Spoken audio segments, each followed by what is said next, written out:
ओम तव कथामृतं तप्त जीवनं कविभिडीरितं कल्मषापहं श्रवणमंगलम श्रीमदाततं भुवि गृह्णन्ति ये भुरिदा जनाः।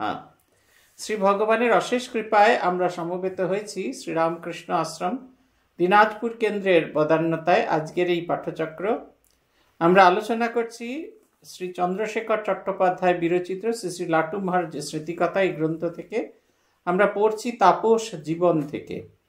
আমরা বিগত দিন আপনাদের বলেছিলাম ঠাকুর তাপস আমাদের লাটু মহারাজকে কিছুদিনের জন্য এতে পাঠিয়েছিলেন। লাটু মহারাজ একটু একটু করে কখনো কখনো একটানা দক্ষিণেশ্বরে থাকার পর একটু ক্লান্ত হতেন, তাই তিনি নিজে থেকেই বাইরে একটু যেতে চাইতেন।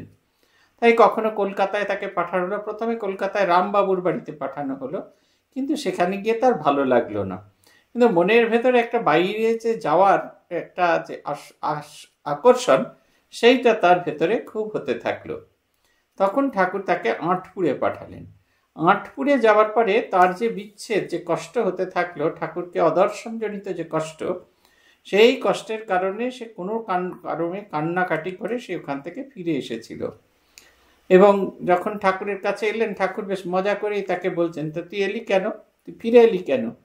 বলছেন যে আমরা এটা শেষ করেছিলাম। বলছেন কি জানি সেখানে আপনার জন্য বড্ড মন কেমন করতো, কিছুতেই নাম জপে মন বসাতে পারতুম না, সব যেন ফাঁকা মনে হতো। ঠাকুর যেন আশ্চর্য হইয়া বলিতে লাগিলেন, এমন কথাও তো শুনিনি, ওখানে মন বসে না এখানে মন বসে, এসব কি কথা রে?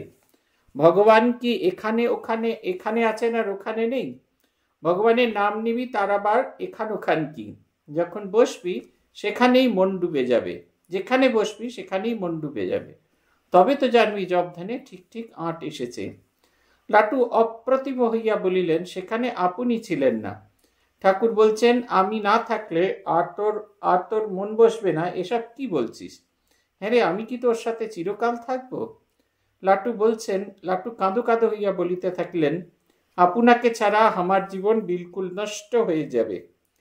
আপনি হামায় এমন করে নিন যাতে চিরকাল আপনার সঙ্গে থাকতে পারি। ঠাকুর হাসতে হাসতে বলিলেন, শালার আবদার কত! লাটু কাঁদিয়া ফেলিল। লাটুকে কাঁদিতে দেখিয়া ঠাকুর সস্নেহে বলিলেন, ওরে, একটুকুতেই এত উতলা হলে চলে না। এই কথাগুলি রামদাদার নিকট আমরা শুনিয়াছি। এটা একটা অদ্ভুত একটা ইনসিডেন্ট শ্রীরামকৃষ্ণ জীবনে, লাটু এবং শ্রীরামকৃষ্ণ জীবনে। আমাদের ভক্তদের জীবনেও এটা আসা উচিত, এটা আমার মনে হয়েছে। আমাদের এই বিচ্ছেদ, এই বিরহ, এটা আসা উচিত। সেই গান আছে না, তোমায় নতুন করে পাবো বলে হারাইছি সব, ও মোর ভালোবাসার ধন। তোমায় নতুন করে পাবো বলে, এই হচ্ছে নতুন করে পাওয়া, ভগবানকে নতুন করে দেখা। নিত্যদিন দেখতে দেখতে দেখতে দেখতে ভগবানের প্রতি আর সেই আকর্ষণটা থাকে না। কিন্তু যখন আমরা দূরে যাই তার থেকে, তখন আমরা ভগবানের আকর্ষণটা খুব বেশি করে বুঝতে পারি। আমাদের ছেলেরা হয়তো অত ভালো না বুঝলে পারলেও মায়েরা নিশ্চয়ই বুঝতে পারেন।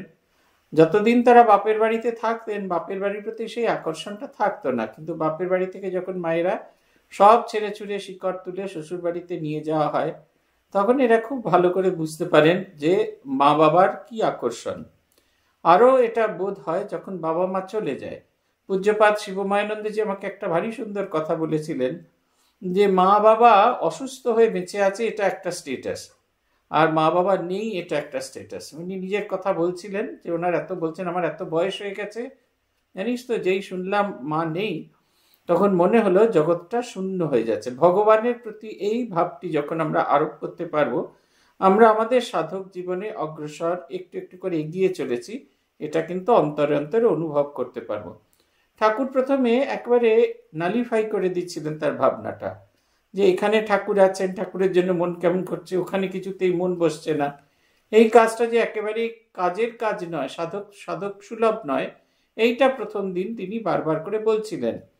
কিন্তু তিনি বলছেন, সেখানে আপনার জন্য বড্ড মন কেমন করতো। এই কথাটা খুব, ভগবানের জন্য যখন আমাদের এই বড্ড মন কেমন করে, তখন জানবেন যে আমরা ভগবানকে সত্যি সত্যি ভালোবেসে ফেলেছি। বেশিরভাগ ক্ষেত্রে আমাদের ভগবানের জন্য বড্ড মন কেমন করে না, এবং ভগবানের জন্য বড্ড মন কেমন করে না বলেই আমরা অন্যরকম জীবনযাপন করতে পারি। সেই ব্যক্তিকে তাঁর সেই অদর্শনজনিত যে কষ্ট, এটা যদি না তীব্র হয়, তাহলে কোনো কিছুতেই মন বসবে না। কিন্তু ঠাকুর তাকে বলছেন, এমন কথাও তো শুনি নাই, এখানে মন বসে না ওখানে মন বসে, এসব কি কথা রে? ভগবানের কি এখানে ওখানে আছে, এখানে আছেন ওখানে নেই? ভগবানের নাম নিবি, তার আবার এখান ওখান কি? যেখানে বসবি সেখানেই মন ডুবে যাবে। তবে তো জানি জপ ধ্যানে ঠিক ঠিক আঁট এসেছে। এটা আরেকটা ইনস্ট্রাকশন। অনন্তব্যাপী প্রভু, তাকে আমার খণ্ড দৃষ্টির জন্য আমি দেখতে পাচ্ছি না, কিন্তু তাকে যদি আমি দেখার চেষ্টা করি, তাকে দেখার মাধ্যম হচ্ছে তার নাম জপ। যত তাকে দেখার চেষ্টা করব, অন্তরে অন্তরে হৃদয় হৃদয় তাকে উপলব্ধি হতে পারবো। আজকে একটি ছেলে লিখছিল যে আপনার কি ভগবান দর্শন হয়েছে? আমার তো ভগবান দর্শন হয়নি। কি করে বলি হ্যাঁ দর্শন হয়েছে? তো উনি জিজ্ঞেস করছেন যাদের দর্শন হয়েছিলেন তাদের দেখে কি মনে হতো আপনার? তাদের দেখেছি তাদের জীবন অন্যরকম। আসলে ভগবান দর্শন এরকম ধিতিং ধিতিং করে ভগবান নাচতে নাচতে আমাদের কাছে আসেন না। ব্রহ্মজ্ঞদের যাদের খুব কাছ থেকে দেখার সুযোগ হয়েছে তাদের দেখে একটা অনুভব করেছি, ভগবান এক ধরনের অনুভূতির। পূজনীয় গম্ভীরানন্দজি মহারাজ সহজে তার অনুভূতির কথা বলতেন না, কিন্তু এক জায়গায় তিনি মুখ ফসকে বলে ফেলেছেন যে অনন্ত, ভগবান হচ্ছে অনন্ত, আমি সেই অনন্তের একটা সত্তা, এ ব্রহ্মময় সত্তা, তার অনুভূতি, ভগবত লাভের অনুভূতির কথা বলছেন। যে আমি ওভাবে দেখিনি, কিন্তু আমি বুঝেছি এই সমস্তটা ব্রহ্মময় জগৎ এবং তার ভেতরে সেই ব্রহ্মের একটি সত্তা হলাম আমি। আপনাদের মনে আছে কিনা জানি না, ঠাকুর এবং হৃদয়ের একটি দর্শন হয়েছিল। হৃদয় দেখলেন ঠাকুর এগিয়ে যাচ্ছেন, ঠাকুর অখণ্ড জ্যোতি ঘন মূর্তি, তার শরীর থেকে এত আলো বেরোচ্ছে যে অন্ধকার বিদূরিত হয়ে আলোকিত হয়ে যাচ্ছে যাত্রাপথ। তারপরে তিনি নিজের দিকে দেখলেন, তিনি দেখলেন তার ভেতর থেকেও আলোক বেরোচ্ছে, কিন্তু ঠাকুর যদি আলোকের জ্যোতিঘন তনু হন, তিনি যেন তার একটা খণ্ডাংশ। এই যে অনুভূতির কথা, এইটা আমি তাকে লিখলাম যে মিষ্টির স্বাদ কেমন এটা কি আপনি বলতে পারেন? তিনি বলছেন কেন মিষ্টির স্বাদ মিষ্টি, তা কিন্তু নয়। কারুর কাছে মিষ্টির স্বাদ তীব্র, তার কাছে ফিকে, কারুর কাছে মধ্যম। আমরা কেউ কাউকে বলতে পারি না অনুভূতি কেমন, কিন্তু আমরা দেখেছি যারা ব্রহ্মজ্ঞ পুরুষ তারা অত্যন্ত আনন্দময় হয়। স্বামীজি যদিও বলেছেন অল স্পিরিচুয়াল মেন আর ফ্যাট, অল স্পিরিচুয়াল মেন আর হ্যাপি। আনন্দময় পুরুষ তারা সবাই আনন্দে ভরপুর হয়ে আছেন, ব্রহ্মানন্দে ভরপুর হয়ে আছেন। শাস্ত্র যদি বলছেন রস বৈস, ঈশ্বর রসস্বরূপ, আনন্দস্বরূপ, সেটির কথা বলছেন। কিন্তু এদের ব্যক্তিগত জীবনে আমরা সেটা দেখেছি। কিন্তু কেমন করে সেটা আসে না, এই ভগবানকে দেখতে চাওয়ার আকুতিটা যত তীব্র হবে, জপ ধ্যান হচ্ছে তার মাধ্যম। আগের দিন আপনাদের এই ঘটনাটা বলেছিলাম যে বেলঘরিয়া স্টুডেন্ট সঙ্গে যখন পোস্টিং হয়ে চলে যাচ্ছেন, আত্মস্থানজি জিজ্ঞেস করেছিলেন তোর কি মন খারাপ হয়েছে? আমরা বললাম হ্যাঁ মন খারাপ হয়েছে। তিনি বললেন কেন মন খারাপ হচ্ছে? না ঠাকুরকে দেখতে পাবো না। বলছেন সব জায়গায় এই একই ঠাকুর বিরাজ করছেন। দুর্গা পুজোর সময় যে জাগ প্রদীপ প্রজ্বলিত হয় তার আলোটা খুব বিশাল হয়, তার থেকে দীপকাঠি নিয়ে প্রদীপ প্রজ্বলিত হয়। দীপকাঠিতে যখন সে আগুনটা আসে তার প্রকাশ টিপ টিপ করে হয়, কিন্তু সেই একই আগুন যাচ্ছে। সেটা যখন প্রদীপে লাগানো হয় তখন সেই প্রদীপের আলোটা আরো বেশি হতে থাকে। প্রদীপ থেকে দীপকাঠি নিয়ে আগুন দিয়ে যখন যজ্ঞকুণ্ডে জ্বালানো হয় তখন সেটা দাউ দাউ করে জ্বলতে থাকে। আর প্রদীপ থেকে আগুন নিয়ে যখন রান্নার যে উনুন সেখানে জ্বালানো হয়, সেখানে একবারে বিধ্বংসকারী আগুনে রূপান্তরিত হয়।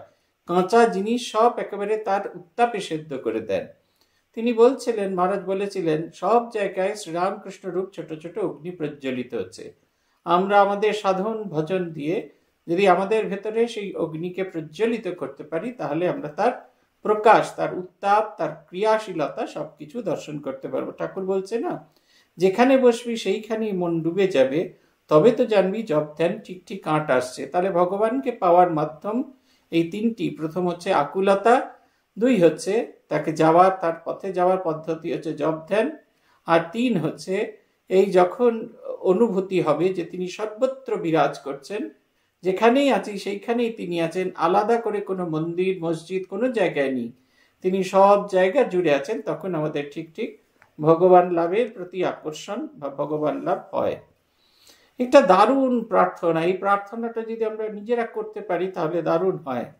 লাট্টু কাঁদো কাঁদো করে বললেন, আপনাকে ছাড়া আমার জীবন বিলকুল নষ্ট হয়ে যাবে, আপনি আমায় এমন করে নিন যাতে চিরকাল আপনার সঙ্গে থাকতে পারি। এই যে একটা আকুতি, ভগবান ছাড়া আমার আর কোনো অস্তিত্ব নেই, ভগবান ছাড়া আমার আর কোনো অস্তিত্ব না, আপনাকে ছাড়া আমার জীবন বিলকুল নষ্ট হয়ে যাবে। কি আকুলতা যে তোমাকে ছাড়া আমি সম্পূর্ণ নষ্ট হয়ে গেছি, তোমাকে ছাড়া আমি আর কিচ্ছু বুঝতে পারছি না, তোমাকে ছাড়া আমার জীবন একেবারে একেবারে নষ্ট, অকারণ হয়ে গেছে। এইটা হচ্ছে কথা। ঠাকুর তাকে বলছেন, ওরে এতটুকুতে এত উতলা হলে চলে না। এই কথাগুলি রামলাল দাদার কাছে শুনেছিলাম। এইখানে গিয়ে আমরা থেমেছিলাম, তারপরের অংশ থেকে আমরা করব আজকে। কেন যে ঠাকুর লাটুকে আঁটপুরে পাঠিয়েছিলেন তাহা তিনিই জানেন। তবে আমাদের মনে হয় যে ঠাকুর আপনার সেবককে এইভাবে পরীক্ষা করিয়া একটি কথা জ্ঞাত করাইতে চাহিয়াছিলেন। অনেকেই মনে করতে পারেন যে ঠাকুর লাটুকে যাহা জানাইতে চাহিয়াছিলেন তা তো তাকে মুখে বলে দিতে পারতেন। নিজের নিকট হইতে এত দূরে রাখিয়া সেই কথা জানাইলেন কেন? এ সম্বন্ধে লাটু মহারাজ বেশ একটি যুক্তি দিয়েছিলেন। বলেছিলেন, গুরু শিষ্য অমনি অর্থাৎ বিনা কঠোরতায় কৃপা করেন না, চারদাম ঘুরিয়ে তবে চেলাকে কৃপা করেন। কেন জানো? চারদাম ঘুরে এলে তবে গুরু মহিমা বুঝতে পারে। গুরু যে শিষ্যকে কেমন ভালোবাসেন, কতটা যে স্নেহ করেন, সেসব সদ্গুরুর কাছ থেকে তত বোঝা যায় না।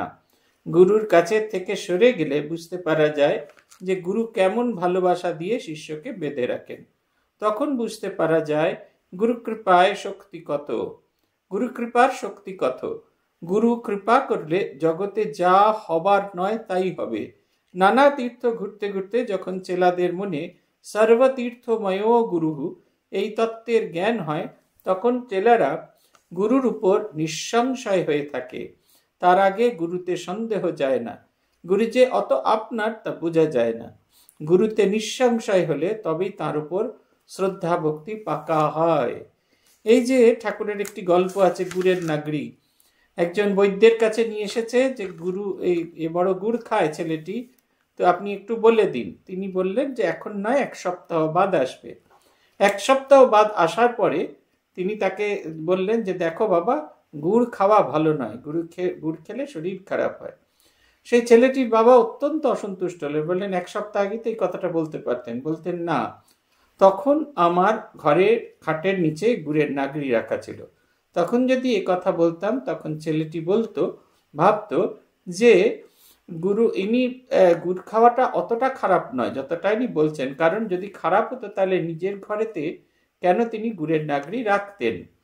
গুরুকে এই কারণে কখনো কখনো তার স্বীয় মহিমা বোঝানোর জন্য আমাদেরকে এই সরিয়ে দিতে হয়। যেমন গুড়ের 7 দিন সময় নিলেন, ঠিক সেই রকম একটু দূরত্ব নিয়ে যেতে হয়। দূরত্ব নিয়ে গেলে তখন অভাবটা আমরা তীব্রভাবে বুঝতে থাকি।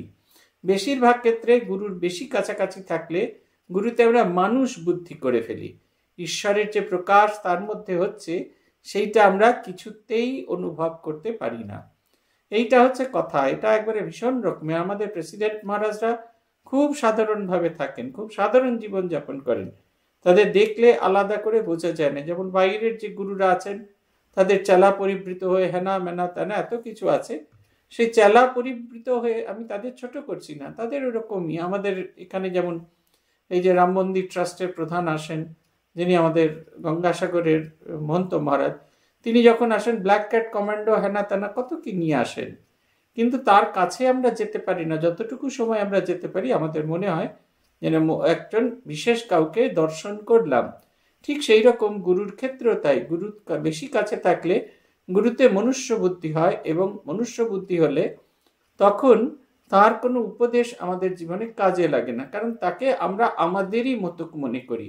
আমাদের মতো মনে করে নিজেদের মনের কথা যেরকম টেকেন ফর গ্রান্টেড করি, তখন গুরুর কথাও টেকেন ফর গ্রান্টেড হয়। সেই কারণে গুরু অদর্শন হয়। গানে আছে না, আড়াল থেকে শোনেন পাছে দেখিলে না ডাকে হয়। মাকে দেখবো বলে ভাবো না কেউ করো নাই, গানটাতে আছে আড়াল থেকে শোনেন পাছে দেখিলে না ডাকে আর। আড়াল থেকে তিনি শোনেন, তার কারণ হচ্ছে যদি কাছ থেকে তাকে ডাকা হয়, দেখা হয়, তাহলে যদি কাছে তাকে দেখতে পাই তাকে আর ডাকতে পাবো না। মাকে যখন দেখতে পাচ্ছি না তখন তো তাকে দেখতে পাচ্ছি, তখন তো তাকে ডাকার প্রয়োজন হয় না। একটি স্মৃতি কথা আমি বহুবার বলেছি, পুনরাবৃত্তি করি। সরজুবালা দেবীর স্মৃতি। সরজুবালা বলছেন তিনি গৌরীমার স্কুল থেকে এসে মাকে খুঁজছেন। দোতলায় এসেই মায়ের ঘর, পাশের ঘর, পেছনের ঘর, সব কটা ঘর খুঁজা হয়ে গেল। শারদানন্দজির ঘর হয়ে, তার পাশের ঘর হয়ে কাঠের সিঁড়ি দিয়ে উপরে উঠেছেন। উঠে গিয়ে চতুর্দিকে খুঁজে চলেছেন মা কোথায়, মা কোথায়। তার ভেতরে একটা অদ্ভুত আকুলতা তৈরি হয়েছে, মাকে দেখার জন্য একটা আকুলতা তৈরি হয়েছে। তারপর তিনি একটা সময় দেখলেন যে মা রোদ্দুরে বসে চুল শুকোচ্ছেন। তিনি তখন মাকে ওইভাবে দর্শন করতে পারলেন। এইটা হচ্ছে কথা। এই আকুলতাটা যতক্ষণ আমাদের তৈরি হয় ততক্ষণ পর্যন্ত হয় না। বলছেন এই যে গুরু শিষ্যকে অমনি অর্থাৎ বিনা কঠোরতায় কৃপা করেন না, কখনো কৃপা করেন না। আমাদের কত দুঃখ হতো, মহারাজের কাছে কত কথা বলতে চাইতাম, মহারাজ শুনতে চাইতেন না। হ্যাঁ হ্যাঁ, মহারাজ মজা করে আমাদের দূরে রেখে দিতেন। তখন কি অদ্ভুত দুঃখ হতে থাকতো, তখন মনে হতো কেন তিনি আমাদের সাথে এরকমটি করেছেন। কিন্তু এখন এত বছর পরে বুঝতে পারি কেন তিনি এই কাজগুলি করতেন, তাকে আমরা ভালো করে বুঝতে পারি। দীক্ষার দিন মহারাজ পূজনীয় মহারাজ বলছেন আজকে আমাকে ভালো করে দেখে নাও। আমরা ভাবছি বোধহয় মহারাজকে আজকে খুব সুন্দর কাপড় টাপড় পরে এসছেন, সেই কারণে মহারাজ বলছেন তাকে আজকে ভালো করে দেখে নিতে। কিন্তু অনেক বছর পরে যখন এখন বুড়ো হয়ে গেছি, এখন অনুভব করতে পারি যে তিনি আসলে বলতে চাইছেন তার ভেতরে ঈশ্বরের প্রকাশ রয়েছে, শ্রীরামকৃষ্ণ আবির্ভূত হয়েছেন। সেই আবির্ভূত গুরুমূর্তিকে দর্শন করা উচিত। যাকে রোজ দেখি তিনি সেই ব্যক্তি নন। এই যে এই অনুভূতিগুলো হওয়ানোর জন্য, এটা আমার কল্যাণের জন্য তিনি এই কাজগুলি করে থাকেন। তিনি এই যে দূরত্ব অতিক্রম করে থাকেন। আমি তো খুব বিশেষ করে বলবো এই কথা যে পূজনীয় মহারাজকে যত বেশি তার স্থূল শরীর থাকার সময় ভালোবাসতাম, এখন তার চেয়ে অনেক অনেক বেশি ভালোবাসি। তাকে যত তখন নিবিড়ভাবে আমরা পেতে পারতাম, এখন তার চেয়ে অনেক নিবিড়ভাবে পাই। রোজ দুবেলা তার সাথে বেশ খোশ গল্প হয়, খুব মজা হয়। সব গল্পটাই কল্পনায়, কিন্তু এই যে আনন্দটা, এটা কিন্তু স্থূল শরীর থাকাকালীন কিছুতেই হতো না, কারণ একটা সবসময় একটা ব্যারিয়ার থাকতো। সব ঝাম ঘুরে এসে গুরু যখন শিষ্য যখন বুঝতে পারেন সর্বতীর্থময় গুরুহু, আমাদের গুরু হচ্ছেন শ্রীরামকৃষ্ণ। শ্রীরামকৃষ্ণকে কেন্দ্র করে যখন আমরা জীবন বাঁচি, তখন বাইরের যাত্রা যখন শেষ হয়, যখন আমরা নিজের ভেতরের দিকে থাকি, তখনই ধর্মজীবন শুরু হয়। অন্তত তাই বলে ধর্মজীবনের সংজ্ঞা বলতে গিয়ে, what is the spiritual life, এটা বুঝতে গিয়ে বোঝার যখন বাইরের সব দরজা বন্ধ হয়, যখন when we walk within, আমরা নিজের ভেতরে নিজে ঢুকতে থাকি, তখন আমাদের ঠিক ঠিক মতো আধ্যাত্মিক জীবন শুরু হয়। তখন আমরা অন্তরে অন্তরে অনুভব করি তাকে ছাড়া আর এই জগৎ সংসারে কোনো কিছু সত্য নয়। তখন আমরা তার উপর আরো বেশি ভালোবাসা হয়, আর তার প্রতি আমাদের যেটুকু সংশয় থাকে, তাকে নিজের মতো যে বোঝা, সেই তিনি আমার মতো এই বোধটা থেকে যখন তিনি সে অচিন্ত অরূপ সেই এক রূপটিকে যখন আমরা চিন্তা করতে পারি, তখন এরকম হয়। অনেকের ধারণা গুরু বুঝি শিষ্যকে বিনা পরীক্ষায় সাধন বীজ দান করিয়া থাকেন, কিন্তু প্রকৃতপক্ষে কোনো সদ্গুরুই তাহা করেন না। নানাভাবে পরীক্ষা করিয়া তবে তাহারা শিষ্যকে সাধন বীজ দিয়া কৃপা করেন। সাধন বীজ প্রদান করেও গুরু শিষ্যের নিষ্ঠা ও তপস্যা দেখিতে থাকেন। আপনাদের মনে আছে বাইবেলের একটি গল্প শ্রীরামকৃষ্ণ দেবের মুখে আছে। সেটা হচ্ছে এই যে একজন লোক ধানের শস্য বীজ ছড়াচ্ছিল, উর্বর জমিতে ছড়াচ্ছিল, অনুর্বর জমিতে ছড়াচ্ছিল, পাথুরে জমিতে ছড়াচ্ছিল, বিভিন্ন জায়গায় ছড়াতে থাকছিল। তিনি ছড়িয়ে যাচ্ছিলেন, কিন্তু উর্বর যে জমি একেবারে তৈরি জমি, সেই জমিতে সঙ্গে সঙ্গে ফসল হতে থাকলো। তারপরে পাথুরে জমিতে পাথরের ফাঁকে ফাঁকে পড়ে থাকলো, যখন বৃষ্টি ধারা পড়তে থাকলো তখন আস্তে আস্তে তার থেকে হলো। কিন্তু যেগুলো অন্যত্র পড়েছিল সেখানে এই কোথাও পাখিতে নিয়ে মুখে করে নিয়ে এক জায়গা থেকে আরেক জায়গায় নিয়ে গেল। তারপরে সেই পাথরি যে অন্য উচ্চ অনুর্বর জমি সেখানে যখন সে পাথরগুলো ভেঙে গেল, যখন সে ভেঙে গিয়ে তাতে জল পড়ে আবার নতুন সময় এলো, তখন তার থেকে ফল হতে, তার থেকে সবজি হতে থাকলো। ভগবান আমাদের নাম দিয়ে দেন, গুরু আমাদের নাম দিয়ে দেন, কিন্তু সেই নামকে জপ করার ইচ্ছাটা, এটা কিন্তু তিনি সহজে আমাদের ভেতরে দান করেন, তার কাছে প্রার্থনা করতে হয়। দেখবেন এই যে আমাদের যে প্রার্থনাগুলো আছে, তার মধ্যে একটি প্রার্থনা, জগতের সমস্ত ধর্মগুরুদের কাছে আমরা প্রার্থনা করি যে আমার এই সাধন পথে যা কিছু বাধা আছে সেটা যেন অতিক্রম করে যেতে পারি। নিজের গুরুর কাছে প্রার্থনা করি, আমি সাধন ভজন করব, তুমি আমার সহায় হও। পূজনীয়া শ্রদ্ধাপ্রাণা মাতা যেটা ভারী সুন্দর প্রার্থনার কথা বলতেন, নিবেদিতা স্কুলে থাকাকালীন কেউ কেউ তাকে এসে বলতেন যে তার সাধন ভজনে মন বসছে না, তার তো তাহলে আশাটাই বৃথা হয়ে গেল। তিনি বললেন, ওমা সে কি কথা, আমার যখন সেটা হয় তখন আমি কি করি, আমি বলি আমি তো তোমাকেই ডাকতে চাইছি, তুমি যদি আমার সহায়ক না হয় তাহলে কি করে হবে। এই আকুতিটা তার দিকে, বলটা তার দিকে কোটে ফেলে দেওয়া। বলছেন, এই যে সাধন বীজ প্রদান করিয়া গুরু শিষ্যের নিষ্ঠা ও তপস্যা দেখিতে থাকেন। আমরা দেখেছি বেলুর মঠে কোনো কোনো সাধু ব্রহ্মচারীকে দেখেছি যে সাধন ভজন, এই মন্ত্র দীক্ষা পাওয়ার পর কি অদ্ভুত সাধন ভজন করছেন। কেউ অনেক বছর ধরে পেয়েছেন, তার ভেতরে সেই সাধন ভজনের ইচ্ছাটা জাগছে না, তারা করছেন কিন্তু পরবর্তীকালে তাদের বিরাট পরিবর্তন আমরা দেখতে পাচ্ছি। বা কখনো কখনো আমাদের বন্ধুদের মধ্যে যাদের আমরা দেখেছি ট্রেনিং সেন্টারে একরকম, তাদের পরবর্তীকালে সন্ন্যাসের পর দেখেছি একদম অন্যরকম, একদম বদলে গেছে। সাধন ভজনে কি তীব্র নিষ্ঠা, নিজের কাজের প্রতি কি নিষ্ঠা। এই যে ভক্তি কুসুম, আমাদের যে মন্ত্রটা বলা হয় দুর্গাপুজোর সময়, যে আমাদের যে সংকল্প মন্ত্র বলা হয়, সেখানে বলা হয় যে শ্রীরামকৃষ্ণ সংঘস্থ নিখিল সন্ন্যাসী ব্রহ্মচারী নাম বৈরাগ্য জ্ঞান ভক্তি বৃদ্ধায় ভগবত ভক্তা নাম ভগবত ভক্তি স্ফুরণায় চ। এই যে আমরা যে দুর্গা পুজো করছি তার দুটো উদ্দেশ্য। এক হচ্ছে এই শ্রীরামকৃষ্ণ সংঘস্থ, যে যেখানে আছে শ্রীরামকৃষ্ণের নামে যারা ঘর ছেড়ে বেরিয়েছে, সেই সাধু ব্রহ্মচারী সকলের নিজের ভেতরে বৈরাগ্য জ্ঞান ভক্তি বৃদ্ধি। আর ভগবত ভক্তদের কি না, ভগবত ভক্তি স্ফুরণায় চ, তাদের ভগবত ভক্তি, ভগবানের প্রতি ভালোবাসা আছে কিন্তু সেটা প্রকাশিত হচ্ছে না। সেটা যদি প্রকাশিত না হয় তাহলে ভগবানকে হৃদয়ে বসানো যাবে না। তাই জগন্মাতার এই পূজা করছি যে তাদের অন্তঃস্থিত যে ভগবত ভক্তি, সেটি যেন স্ফুরণ হয়, সেটি যেন বিকশিত হয়। কি অদ্ভুত সুন্দর প্রার্থনা, পরম্পরায় প্রার্থনা হয়ে আসছে। দুর্গা পুজোর সময় ভগবান, অনেকেই আমাদের প্রশ্ন করেনি, এই প্রথম দিকে শোনা যায় না শ্রীরামকৃষ্ণ সংঘস্থ নিখিল সন্ন্যাসী ব্রহ্মচারী, তাহলে ভক্তদের কথা কিছু বলেন না? আবার কে হাত তুলছে? ভক্তদের কথাও বলা হয়। ভক্তদের সেই এই যে ভগবত ভক্তদের ভগবত ভক্তি স্ফুরণ, এটি একটি অদ্ভুত ঘটনা হতে থাকে। একেবারে সেই ভগবত ভক্তির বিকাশ হতে থাকে। স্ফুরণের জন্য ভগবান আমাদের হৃদয়ে এই কষ্টটা দিয়ে থাকেন।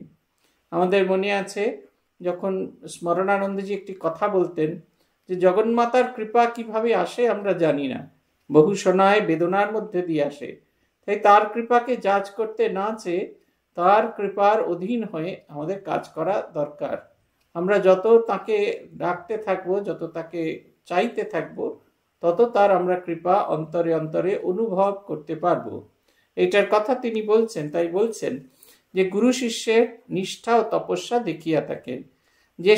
যে শিষ্য গুরু বাক্যে নিষ্ঠা রাখিয়া ঐকান্তিক চেষ্টার দ্বারা তাহাতে যুক্ত হয়, তাহাকেই গুরু উচ্চতর সাধনাঙ্গে সাধনা দিয়া কৃপা করেন।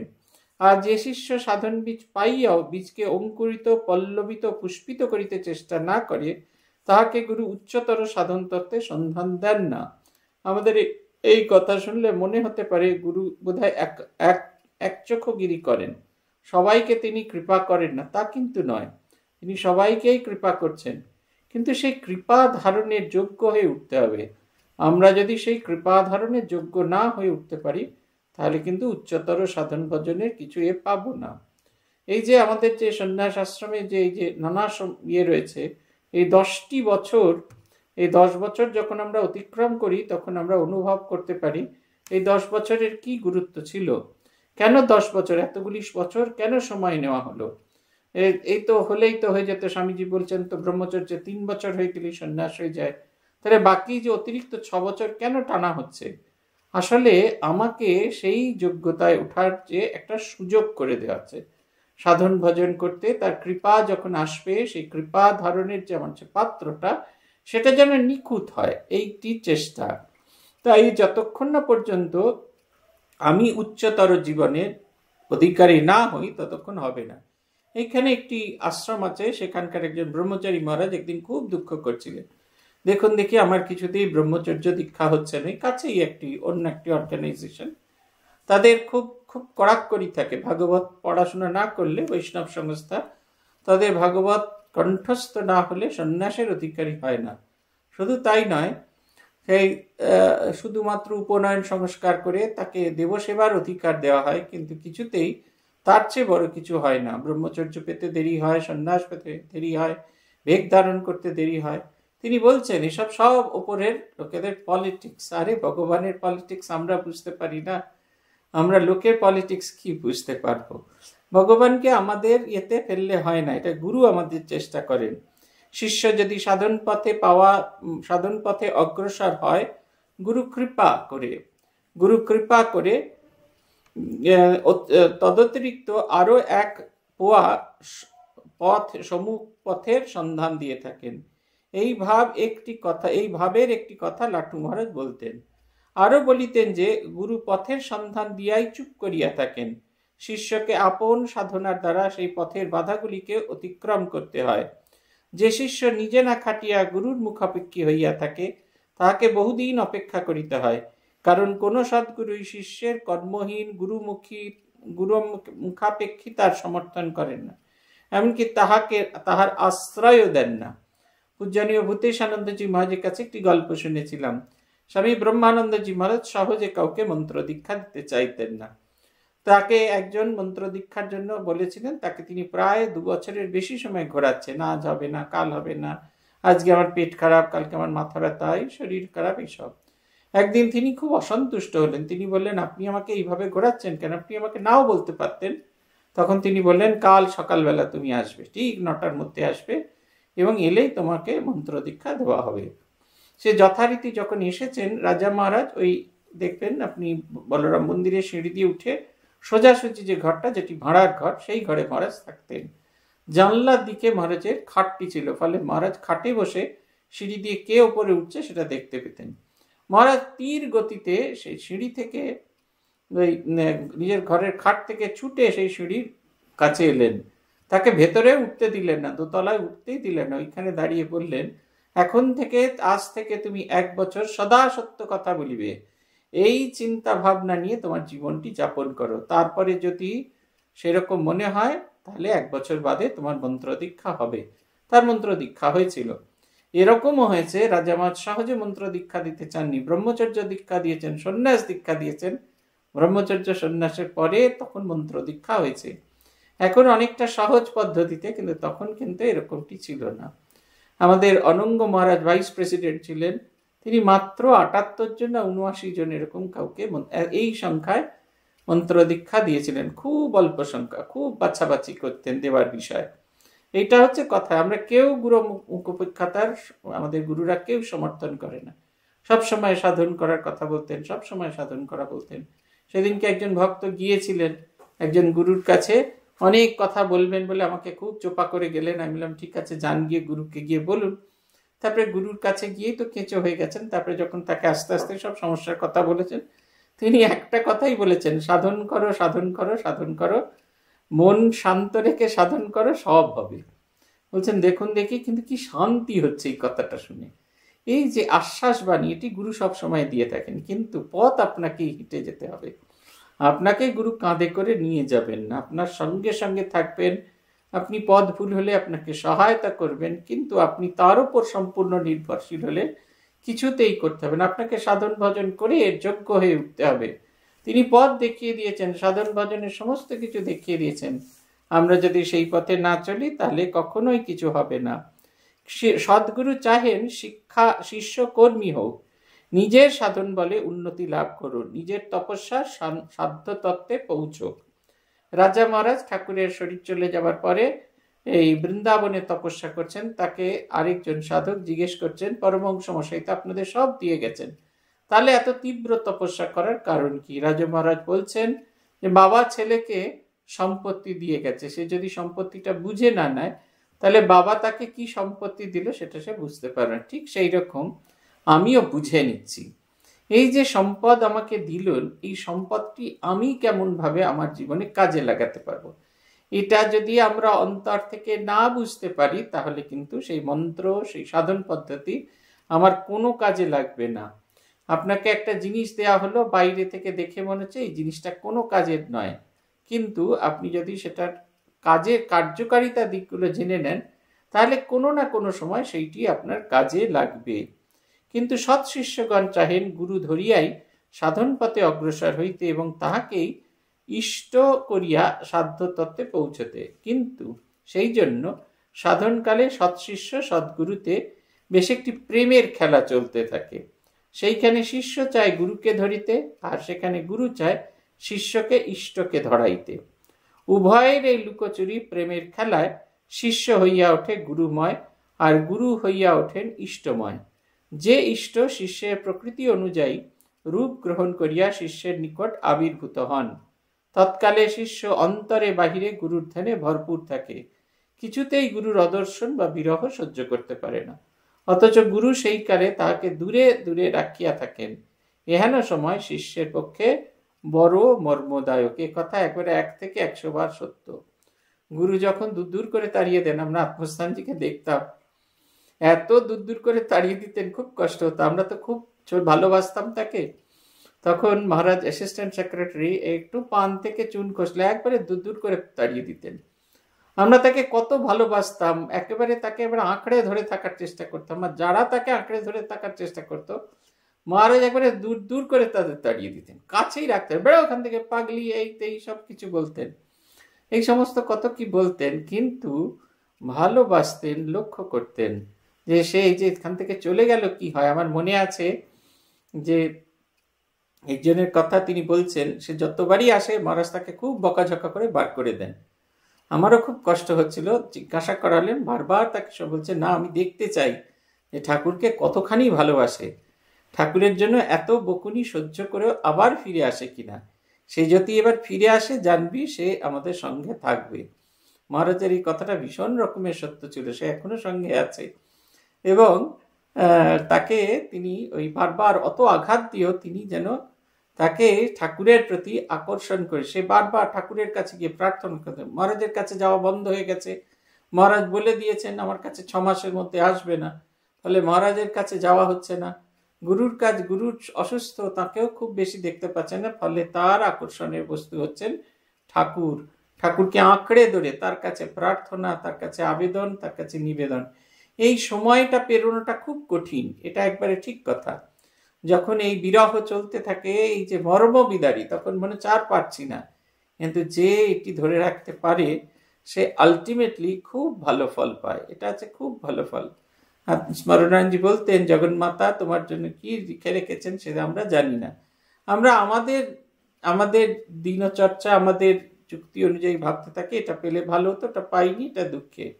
কিন্তু কোন যে জিনিসটা পাচ্ছি সেটা যে আমার কাছে মঙ্গলকারী, সেটা সম্পর্কে আমরা এতটুকু অবহিত হই না। তাই এই গুরু শিষ্যের এই লীলা হতে থাকে। গুরু শিষ্যকে দূরে রেখে দেন, গুরু কিছুতেই তাকে তার কাছে আসতে দেন। এই ঘটনাটা আপনাদের অনেককেই বলেছি। রাজা মহারাজ ভাত খেতে গিয়ে দেখছেন দেশলাই কাঠি, পোড়া দেশলাই কাঠি রয়েছে। রাজা মহারাজ বাবুরাম মহারাজকে বলছেন, দেখেছো সূর্যি, এরা আমাকে খাবারে বিষ মেশাচ্ছে।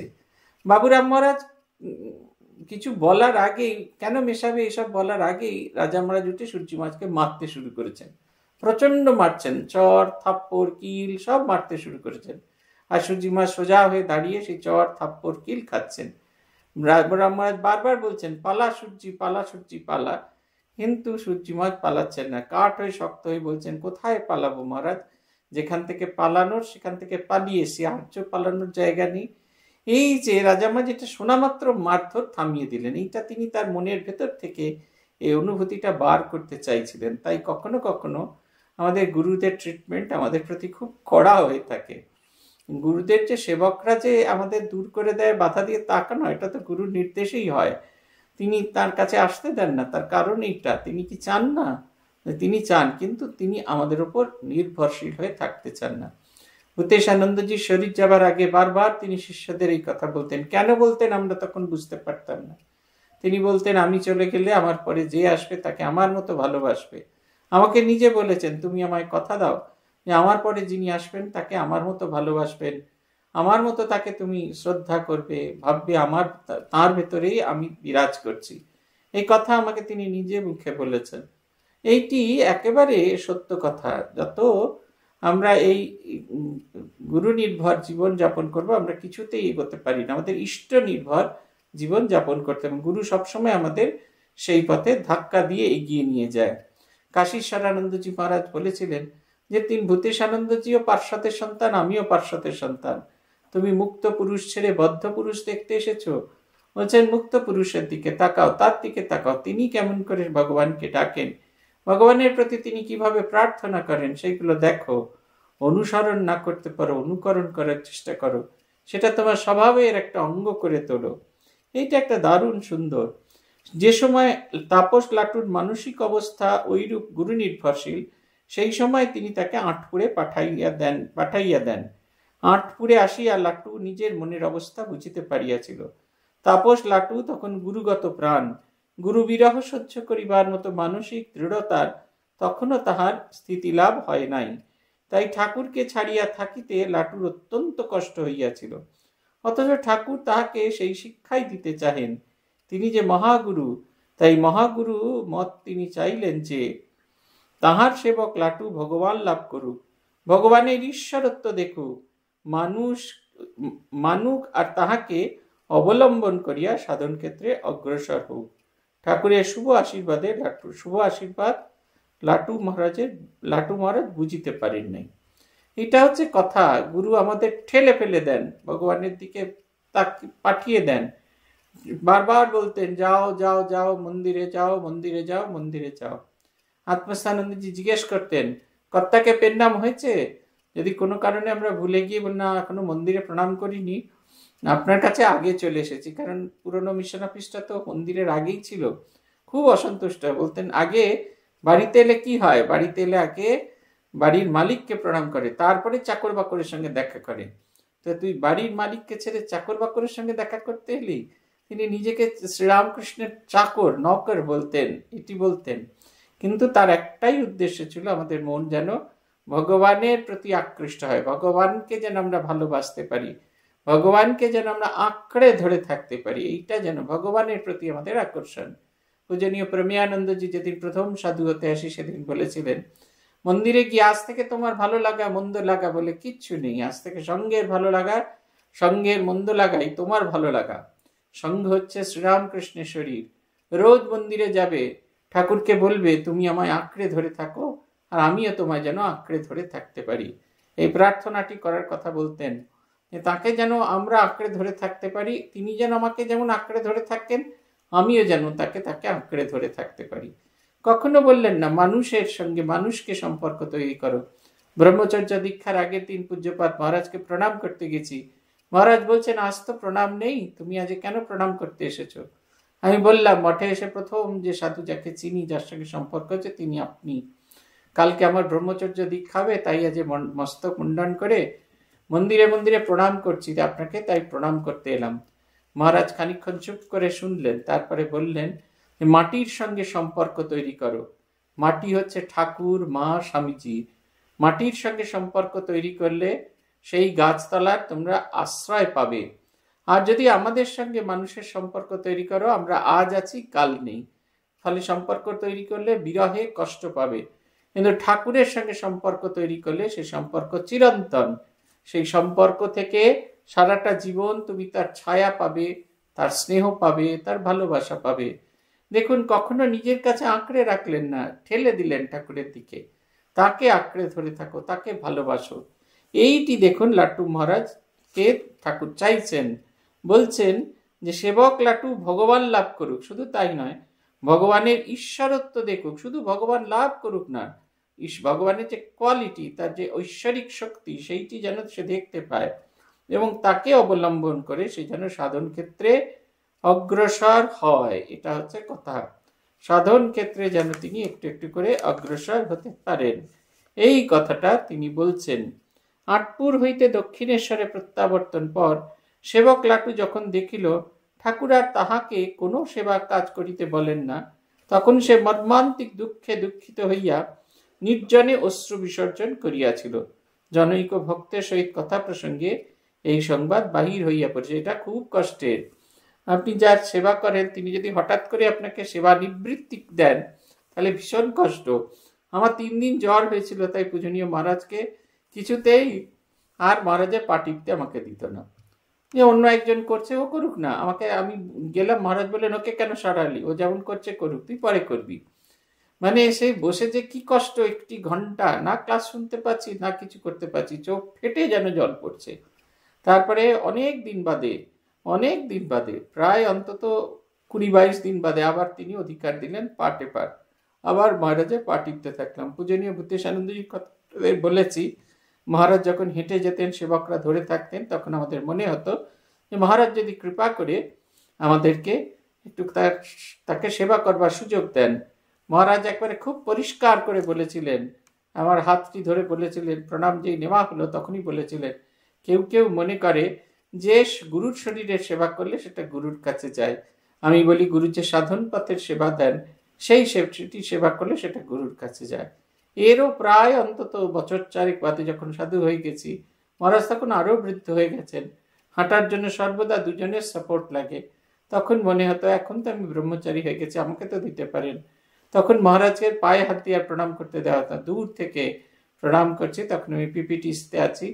পূজনীয় মহারাজ, পূজনীয় জগদীশ মহারাজকে বলছেন, এখানে আছে কেউ কেউ মনে করে যে গুরুর শরীরের সেবা করলে সেটা গুরুর কাছে যায়, কিন্তু আমি খুব পরিষ্কার করে বলতে চাই, গুরু যে সাধন পথ দেন সেই সাধন পথের সেবা করলে তা গুরুর কাছে যায়।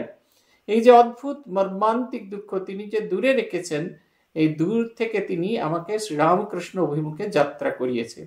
একটা সময় যখন গুরু হলেন এই স্পেশাল স্পেসশিপ, যখন মাধ্যাকর্ষণ বলয় থেকে বেরিয়ে যাওয়ার জন্য অতিরিক্ত যে 4টে স্পেসশিপ লাগানো থাকে মূলটার সাথে, সেটি মাধ্যাকর্ষণ বলয়ে পেরিয়ে গেলে আর তার কোনো প্রয়োজন নেই, সেগুলো আপনা আপনি খুলে পড়ে। ভগবানের সঙ্গে মিশে গেলে তখন আর গুরুকে আর সেইভাবে মনে পড়ে না। তাই আমাদের উদ্দেশ্য যে ভগবত লাভ, এই 4টি মেশিন অতিরিক্ত লাভ লাগানো হয় মাধ্যাকর্ষণ শক্তির বাইরে যাওয়ার জন্য। এই মাধ্যাকর্ষণ শক্তির বাইরে যাওয়ার জন্য ঈশ্বরের দিকে আমাদের যাওয়া চাই। সংসারের এত আকর্ষণ থেকে মনকে তুলতে গেলে অবশ্যই আমাদের কারুর প্রতি কোনো সংস্রব না রেখে ভগবানের প্রতি সংস্রব রাখা দরকার। মহারাজ বলছেন, বাবুরামের দেশ হতে আসবার পর আমার মনে হতো যেন ঠাকুর আমায় দূরে দূরে রাখছেন।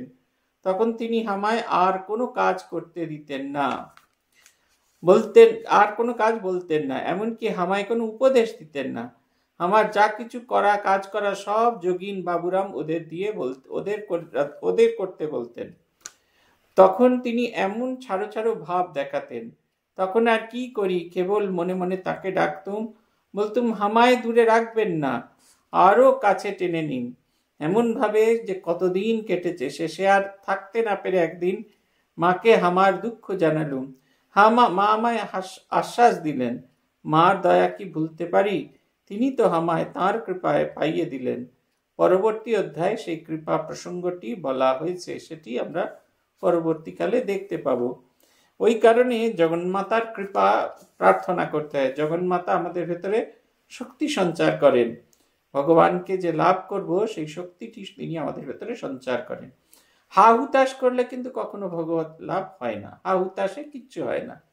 হা হুতাশ না করে যদি আমরা নিজেদের তৈরি করতে পারি, তাহলে অবশ্যই জগন্মাতার কৃপা লাভ, আমাদের ভগবানের কৃপা লাভ করতে পারবো। এবং জগন্মাতা আমাদের সেই শক্তি আমাদের অন্তরে সঞ্চারিত করেন। দক্ষিণেশ্বরে আসিবার পর তাপস লাটু প্রতিদিন প্রাতঃকালে ঠাকুরের মুখ দর্শন করিয়া তবে ঘর হইতে বাহির হইত। প্রতিদিন প্রভাতে ঠাকুরকে স্মরণ মনন ও প্রণাম না করিয়া লাটুর দৈনন্দিন কার্য আরম্ভ করিত না। একদিন কোনো কারণে ঠাকুরকে ঘরে দেখিতে না পাইয়া তাপস লাটু সেই ঘর হইতে চিৎকার করিয়া ঠাকুরকে ডাকিতে লাগিলেন, আপনি কোথায়? লাটুর কণ্ঠস্বর শুনিয়া ঠাকুর বলিলেন, যাচ্ছি রে যাচ্ছি। যতক্ষণ ঠাকুর ঘরে না আসিলেন ততক্ষণ লাটু চোখের উপর হাত চাপা দিয়া রাখিয়াছিল।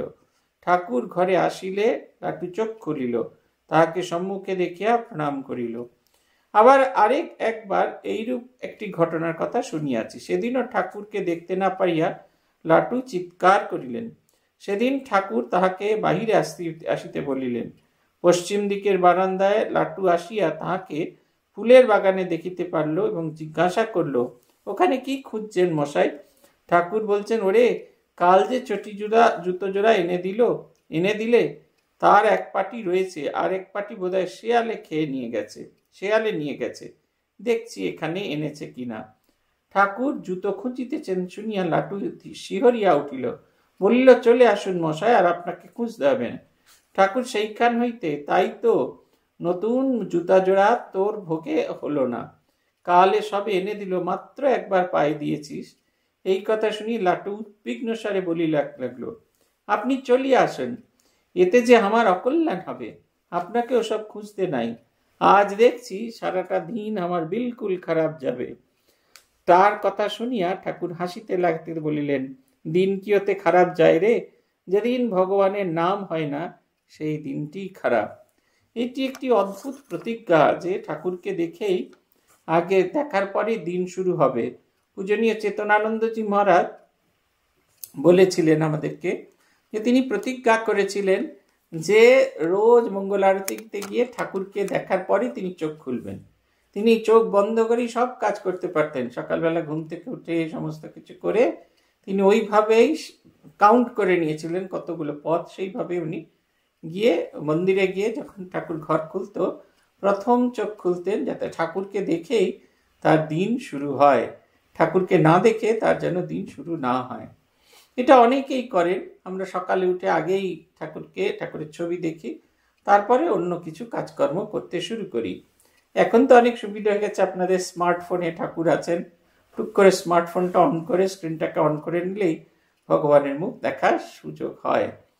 তিনি এই প্রথম দিন ওই রকমভাবে সেটাকে সাপোর্ট করলেন। ও যে এই করছেন, আমাদের ওনার কি নাম, যোগিন মার এরকম জিনিস ছিল। যোগিন মা গঙ্গার তীরে বসে তীব্র তপস্যা করতেন, জপ ধ্যান করতেন।